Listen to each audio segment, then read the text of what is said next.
মুখের দিকে চেয়ে তোমরা সবাই আমার মেয়ের জন্য এসেছো, ওই জন্য আমি আজ তোমাদের কাছে সামনে এসে দাঁড়িয়েছি। আমি চাই তোমরা সবাই সবাই তামান্নার মা আব্বুর পাশে থাকো, আর তামান্নার খুনিদের, তামান্নাকে যারা বাঁচতে দেয়নি, ছোট্ট তামান্নাকে, সেই শয়তানদের শাস্তি সারা জীবনের জন্য, তাদের কারাদণ্ড, ফাঁসি, এটাই চাই। আর সবাই তোমরাই, এটাই আমি শপথ করছি যে যতদিন না ওই শয়তানদের শাস্তি হচ্ছে, আর যেমন কারাদণ্ড হচ্ছে, ফাঁসি হচ্ছে, ততদিন আমি এই লড়াই চালিয়ে যাব, আমি এক পা পিছাবো না।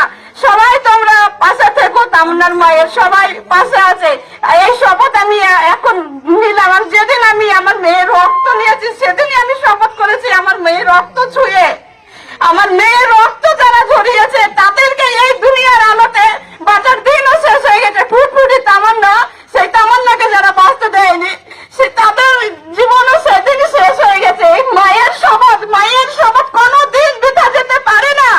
তার জন্য সবাই তোমরা সবাই পাশে থাকো, আর সবাই করো, শাস্তি দেখো হয় ওই শয়তানদের।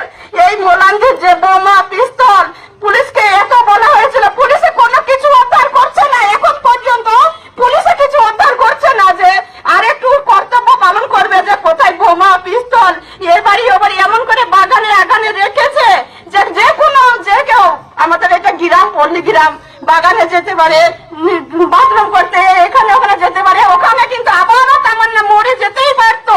তো ওগুলো পুলিশের গাফিলতির জন্য পুলিশে ওগুলো কোনো উদ্ধার করার কোনো নেই। বাইরে যে শয়তানরা, ক্রিমিনালরা গিজ গিজ করে ঘুরে বেড়াচ্ছে,